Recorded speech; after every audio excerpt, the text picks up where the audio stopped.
नमस्कार मित्रांनो, मी योगेश्वर आपल्या सगळ्यांचं स्वागत करतो आपल्या लाडक्या चॅनलवर। आणि आज आम्ही आलेलो आहोत असरोंडीला आणि येताना आम्ही आणलेत नदीतले मासे।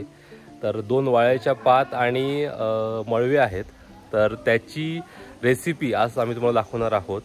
आणि या वाळ्याच्या पातीचं वैशिष्ट्य असं की ती 24 तासापेक्षा जास्त जिवंत राहते। म्हणजे आम्ही कणकवलीवरून जेव्हा आणली घोरप्यांकडनं तेव्हा ती जिवंत होती आणि अजूनही ती जिवंत आहे। तुम्हाला मी दाखवतो ती कशी साफ करायची आणि त्याचं कसं कालन किंवा कशी त्याची ग्रेव्हीची रेसिपी बनवायची हे तुम्हाला आम्ही आज या व्हिडिओमध्ये दाखवणार आहोत। तर मित्रांनो, कणकवलीमध्ये जर तुम्हाला नदीचे मासे घ्यायचे असतील तर DP रोडच्या बाजूलाच इथे घोरप्यांचं एक छोटंसं मार्केट लागतं। इथे तुम्हाला सकाळी आणि संध्याकाळी अशा 2 वेळी नदीतले मासे अगदी ताजे ताजे मिळतात।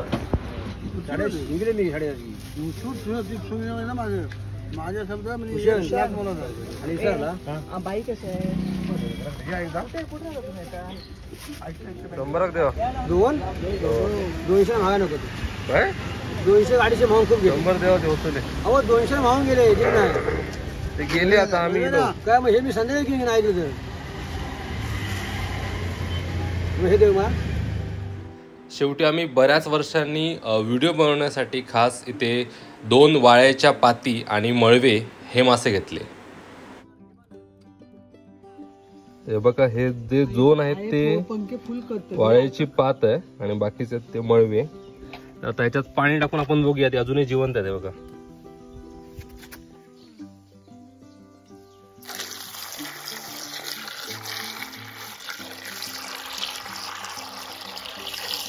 लोक विचारतात आहे खय असा ती आहे असा असरुंडेक आणि आहे बरी असा की नाही विचारतात। आहे सांग प्रेक्षकांका बरी असा ना?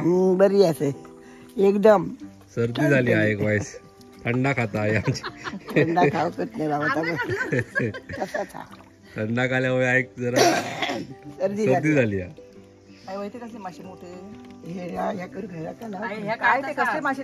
हे ते वाळ्याची पाती वाळ्याची पाती जिवंत वाळ्याची पाती नाही ना, वाळ्याची पाती वाळ्याची पाती 24 तास जास्त होतात ना तिथे जिथे होतात ना जिवंत। तुम्ही सांग डोंबिवली बघ ह्याच्या धरून नाही तर ते हे वाळ्याची पाती।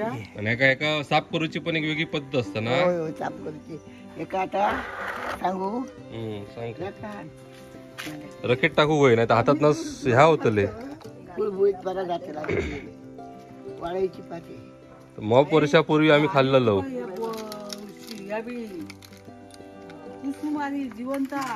नाही का, कुछ नसता वाळ्याचा पत्ता वाळ्याचाच भत्ता अंडी आहेत भरपूर।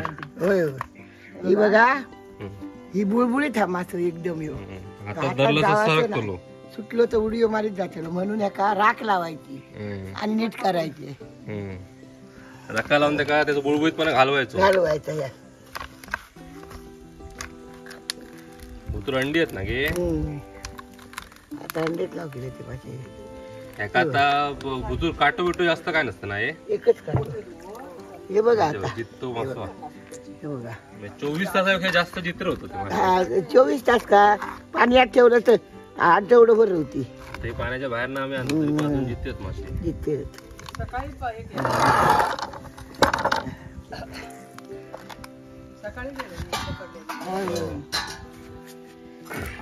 हे पहिल्या आधी मळवे साफ करून घेता आहे अशी धरू शकत नाही हे असे ना रक्त काढायचं ते खवले काढून घेते ना आधी। हे का खवले नाहीत अजूनही जित्ते मासे असत कणकवलीपासून आम्ही आणलो, पाणी नाही काय नाही, अंडी आहेत त्याच्यात अंडी आहेत पण तिथे अंडी कशी घेणार राख द्या आपल्याला साफ होणार नाही ना ती। 400 घेतला काय साफ करूची पद्धत जरा ह्या असतात कारण बुळबुळ असल्यामुळे ना होत नाही ते साफ। तर हे असं राख लावल्यामुळे हे असं होतं।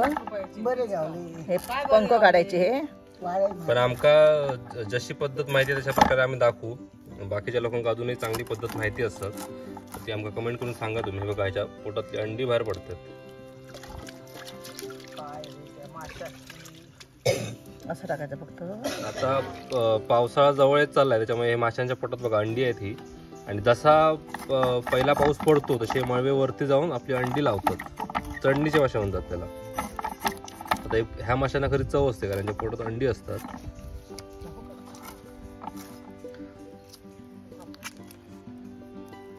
पहिली राखा लावून घेतल्यानंतर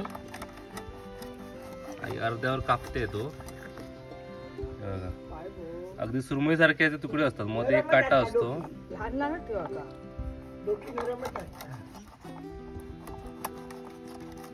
मधलो काटो हे बघा नाही तो हा ते पुढचो.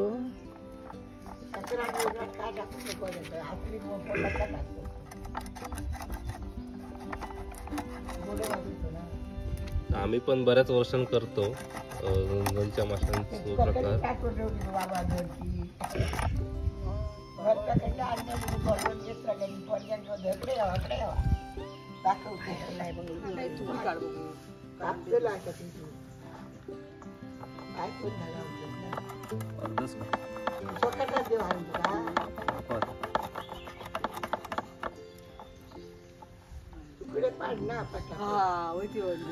पूर्ण अंडी भरली, पूर्ण ह्याच्यात भरलेली अंडी आहेत. गाबोळी म्हणतात एका. ही आता आपण काढून घेऊया अंडी. अंड्यांमध्ये चव असणार आहे खरी. 4-5 तुकडे घेतले. ह्याला मीठ आणि हा आगू जरासं लावतो. ते आपल्याला भाजायचे म्हणजे आपण नेहमी वाचून तसंच करायचं. फक्त असं मीठ आणि ह्याला आगूळ लावून ठेवलं ह्याला. आणि नंतर आपण हे घालतो ना काय ते रवा आणि तांदळाचं पीठ आणि मसाला, तर हे भाजायचे. तर हे थोडं वेळ जरा राहू असं. आता हे वाटप हे माशाचं ना आपण ह्या नदीच्या माशांचं सुकं करणार आहोत. त्याच्यासाठी 7-8 मिरच्या घेतल्या, लसूण आणि कोणत्या प्रकारच्या मिरच्या? या बेडगी मिरची आणि लसूण आणि कांदा आणि धणे, लसणीच्या 5 पाकळ्या, चमचाभर धणे, जरा चिमूटभर बडीशेप आणि मिरच्या ह्या वाटून घेते. आणि हे बघा हे खोबरं आणि ह्या आंबा आहे, हे मिक्सरला लावून घेते. नंतर जी चटणी झाली की तुम्हाला दाखवते. आता याची चटणी करणार आहोत आपण ह्या माशांची. हे मासे स्वच्छ धुवून घेतलेले आहेत. बाकी मीठ वगैरे काहीच नाही लावलं, ताजी होती मासे, तुम्हाला दाखवले आहे मी का. आता हे बघा कांदा, खोबरं, मिरची, धणे आणि बडीशेप आणि हे काय लसूण आणि तिरफळ हे वाटप केलेलं आहे. आणि आता इथे मी गॅसवरती ही लंगडी सरपूल नाही आहे इथे, तर मी लंगडी तापत ठेवली आहे. आता ही तापली की याच्यामध्ये तेल घालते फोडणीसाठी. बघा 2 चमचे तेल घालूया आपण. चांगलं गरम व्हायला देऊया. हे असं का घ्यायचं पसरट बांधलं माहिती आहे. त्या मासे आपण घालून ढवळला ना ते कुस्करत नाही, अख्खे राहतात. हे बघा जरा हे टाकू दे.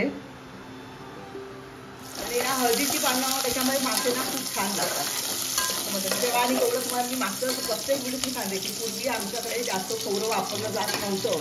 हे नारळ मला वाटतं आठवड्याला 2च नारळ वापरायचे. एवढे 7-8 माणसं होतं सुद्धा. तर आता हे काय आहे खोबरं, आपल्याकडे खोबरं मग आपण खोबरं जास्त वापरतो. तर आता हे चांगलं कांदा आणि लसूण चांगली भाजली की आपण काय करूया माहिती आहे, ह्या भांड्यामध्येच त्याला लावून घ्यायचं.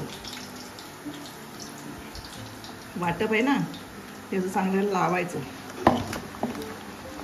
आता आपण ह्याच्यामध्ये आंब्याच्या सीझनला आंबा घातला आहे चांगलं हे. आणि एकदम असं घट्ट चटणी करायची याची. आता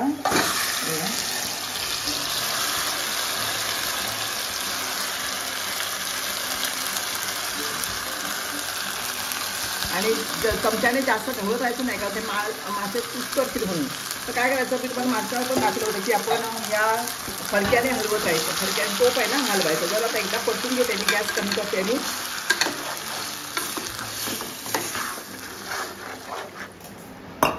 आपण मिक्सरचं भांडं आहे ना खोबरं लागलेलं आहे म्हणून हे जरा धुवून घेऊया. फुकट घालवायचं नाही खोबरं म्हणून. आणि हे भांडं स्वच्छ आपण हाताने मला स्वच्छ, जास्त पाणी घालायचं नाही. हे बघा त्याला कडपण यायला लागलं.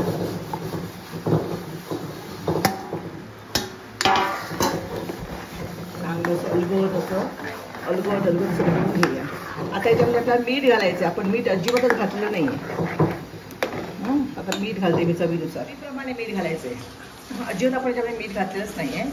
तर मी आधी ऊसच घालणार आहे. मग जरा ढवळून मग झाकणवर ठेवणार आहे. आणि पाचवर आपण शिजवायचं आहे. ते सारखं असं ढवळत राहायचं नाही. नंतर कसं आहे थोडं दाखवून मागच्याला मी दाखवते का व्हिडिओमध्ये. तर आपण काय होतं असा फडका घेऊन ह्या पद्धतीने असं हलवायचं. तर मी याच्यावरती झाकण ठेवते. येत आहेत बुडबुडे. गॅस मिडियम ठेवून मी वाळ्याच्या पातीचे सुरमईसारखे तुकडे होते ते आपण आता फ्राय करूया. आणि हे बघा इथे तांदळाचं पीठ आणि फक्त मसाला इथे करावा नाही जरा इकडे म्हणून. तर आता हे आपण आता ह्याच्यात घोळून घेऊया. इथे मी तेल तापत ठेवलं आहे बघा गॅसवरती तव्यावरती. तर त्याच्यावरती हे टाकायचे. खरं म्हणजे हे नदीचे मासे असतात ना नाही शक्यतो कोण भाजत. तर ते आमटीतले छान लागतात. आता आणलेत तर आपण एक प्रयोग करून बघूया कसे लागतात ते म्हणून. हे बघा तर हे 4-5 तुकडे घेतलेले होते. तर मी चांगले जरा हे लावून घेते मसाला हा आणि भाजते. आणि हे बघा ही अंडी. तर आम्हाला जी पद्धत माहिती होती त्या पद्धतीने आम्ही करतोय. जर तुम्हाला अजून काही वेगळ्या पद्धती माहिती असतील तर कमेंट करून आम्हाला नक्की सांगा. त्या फुटतं ते नंतर टाकले आवाज येतो फाट फाट असायचा. अंडी फुटतात ना भाजतात तेव्हा.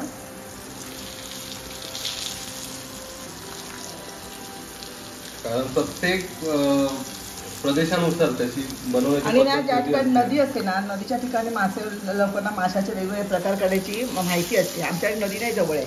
आम्ही जेव्हा कणकवलीतनं गड नदीतलं मासे आणतो तेव्हाच आम्हाला मिळतात. तर हे ना नंतर सगळ्यात शेवटी टाकते. कारण ह्याचं ना ही जेव्हा अंडी ना भाजतात ना त्याचा आवाज येतो मोठ्याने अशी उडतात अशी. म्हणून मी हे आधी हेच भाजून घेते आणि नंतर हे भाजून तुम्हाला दाखवतो. 5 मिनिटावर येत बघा. अलगडा पहिले चांगले उकळाले ह्याला अलगड ढवळूया.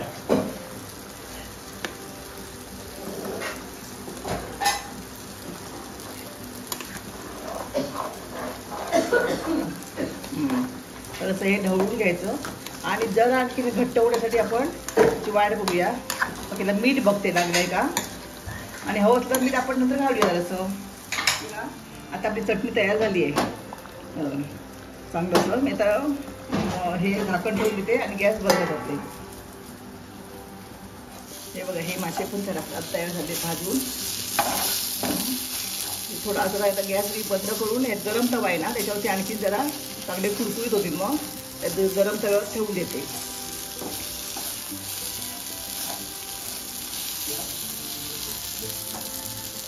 आता आपण भाकरी झाली की जेवायला घेऊया.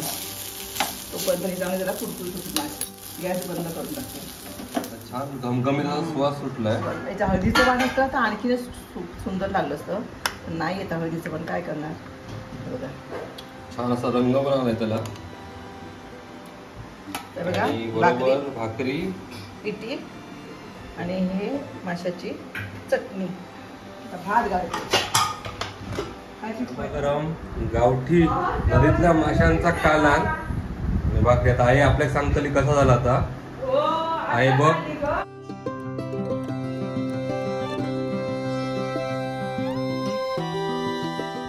खाऊन बघा ती कसा झाला. एकदम मस्त होय ना. हा एक तर आवडलेला असा होय ना. तर तुम्ही पण अशाच प्रकारे ह्या नदीतल्या माशांचा कालवण नक्की करून बघा. तर कसा झाला हे आमका कमेंट करून नक्की सांगा. व्हिडिओ आवडलो तर व्हिडिओ लाईक करू विसरू नको आणि चॅनलला मात्र नक्की सबस्क्राईब करा.